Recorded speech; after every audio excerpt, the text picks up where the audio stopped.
Hello everyone, কেমন আছেন সবাই? আমরা অনেকেই ব্রয়লার মুরগিটা গন্ধ লাগে বলে খেতে চাই না, কিন্তু কিছু নিয়ম আর কিছু ট্রিক্স অ্যাপ্লাই করে রান্না করলে এই ব্রয়লার মুরগিতে কিন্তু কোনো গন্ধ থাকে না। তো চলেন দেখিয়ে দিই কীভাবে রান্না করলেই ব্রয়লার মুরগিতে কোনো গন্ধ থাকবে না আর টেস্টও অনেক বেশি হবে। প্রথমে আমি এখানে কাঁচা ঝাল, পেঁয়াজ, রসুন সব কিছু কেটে কুচি কুচি করে নিয়েছিলাম। আর যেটা মেইন ইম্পর্টেন্ট, এখানে মুরগিটাকে হলুদ, লবণ এবং লেবুর রস দিয়ে খুব ভালো করে ম্যারিনেট করে অন্ততপক্ষে 15-20 মিনিট রাখতে হবে। এই লেবুর রস দেওয়ার ফলে ব্রয়লার মুরগির গন্ধটা অনেকটাই চলে যায়। এরপর চুলার হিট বাড়িয়ে দিয়ে এই মুরগিটাকে লাল লাল করে ভেজে নিতে হবে। মুরগিটা কিন্তু অবশ্যই অতিরিক্ত লাল লাল করে ভাজতে হবে, যার ফলে এই মুরগির ভিতরে যত গন্ধ সেটা কিন্তু চলে যাবে। তাই চুলার আঁচ বেশি করে রাখতে হবে, যাতে মুরগির মাংস আগে থেকে পানি না ফেলে দেয়। তাই মুরগি ভাজার সময় তাপমাত্রা বেশি রাখতে হবে এবং কষানোর সময় তাপমাত্রা কম রাখতে হবে। এটাও কিন্তু মুরগি রান্না করার একটা বেস্ট ট্রিক্স।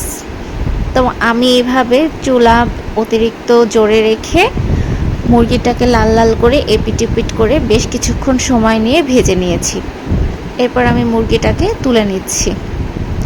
এরকম কিছু ছোট ছোট জিনিস অ্যাপ্লাই করলে এই ব্রয়লার মুরগির টেস্ট অনেক বেশি হবে আর কোনো রকম গন্ধ থাকবে না। এরপর মুরগিটাকে আমি তুলে নিয়ে সেই তেলে গরম মশলা দিয়ে দিয়েছি। এখানে আমি গরম মশলা দিয়েছিলাম তেজপাতা, দারচিনি, এলাচ। তারপরে গরম মশলা ভালোভাবে তেলের সাথে ভেজে নিয়ে যখন গরম মশলার একটা গন্ধ আসবে, এর মধ্যে দিয়ে দিতে হবে কাঁচা ঝাল, পেঁয়াজ এবং কিছুটা থেতো করা রসুন। এখানে কিন্তু আমি রসুন বাটাও ব্যবহার করব, কিন্তু আমি বারবার রসুন থেতোটাও ব্যবহার করেছি, এতে টেস্টটা বেশি আসবে। এরপর আমি এখানে রসুন বাটা বেশি করে দিয়ে দিয়েছিলাম। মুরগির মাংস রান্নার আর একটা ট্রিক্স হচ্ছে রসুন বাটা বেশি দিতে হবে। এখানে পেঁয়াজ কুচি কম দিলেও হয় এবং আদা বাটা কম দিলেও হবে, কিন্তু রসুন বাটাটা বেশি দিলে মুরগির টেস্ট বেড়ে যায়। তারপর আমি একে একে এখানে সব ধরনের গুঁড়া মশলা দিয়ে নিয়েছিলাম, যেমন ঝালের গুঁড়া, জিরার গুঁড়া, হলুদের গুঁড়া এবং পরিমাণ মতো লবণ। তবে আজকে আমি এখানে কাঁচা ঝালটা বেশি ব্যবহার করেছি, সেজন্য আমি ঝালের গুঁড়াটা এখানে কম অ্যাপ্লাই করেছি। এরপর আমি জল দিয়ে মশলাটাকে খুব ভালোভাবে টাইম নিয়ে কষিয়ে নেব। মশলা কষানো যত বেশি ভালো হবে, যে কোনো রান্নার টেস্ট কিন্তু ততটাই বেশি ভালো হয়। আর মশলা কষানো হয়েছে এটা কি করে বুঝতে হবে? যখন মশলা থেকে তেলটা উপরে উঠে আসবে তখন বুঝতে হবে যে মশলা কষানো হয়ে গেছে। আর মশলা কষানোর সময় একটুখানি পানি ব্যবহার করলে গুঁড়া মশলা কিন্তু পড়ে না। তাই মশলা কষানোর সময় অবশ্যই একটু পানি ব্যবহার করতে হবে, না হলে মশলা যদি পুড়ে যায় তাহলে কিন্তু কোনো রান্নাই মজা হবে না। এরপর আমি ভালোভাবে কয়েকবার পানি দিয়ে দিয়ে মশলাটাকে একদম খুব ভালোভাবে তেল উঠে আসা পর্যন্ত কষিয়ে নিয়েছি।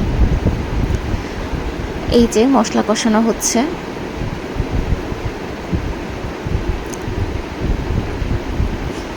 এভাবে ঢাকনা দিয়ে দিয়ে আমি কয়েকবার মশলাটাকে খুব ভালোভাবে কষিয়ে নিচ্ছি। এরপর আমি ভেজে রাখা মুরগিটা দিয়ে দিলাম। ভেজে রাখা মুরগিটা দিয়ে কিন্তু আমি অনেক সময় নড়ে কষাচ্ছি, যেমন 1 ঘন্টা 45 মিনিট, অন্ততপক্ষে 45 মিনিট মুরগিটাকে তো অবশ্যই কষাতে হবে। কারণ যত সময় নিয়ে মুরগি কষানো যায় মুরগির টেস্ট কিন্তু তত বেশি হয়। তাই মুরগি কষানোর সময় অবশ্যই ধৈর্য নিয়ে আস্তে আস্তে মুরগিটাকে কষিয়ে নিতে হবে।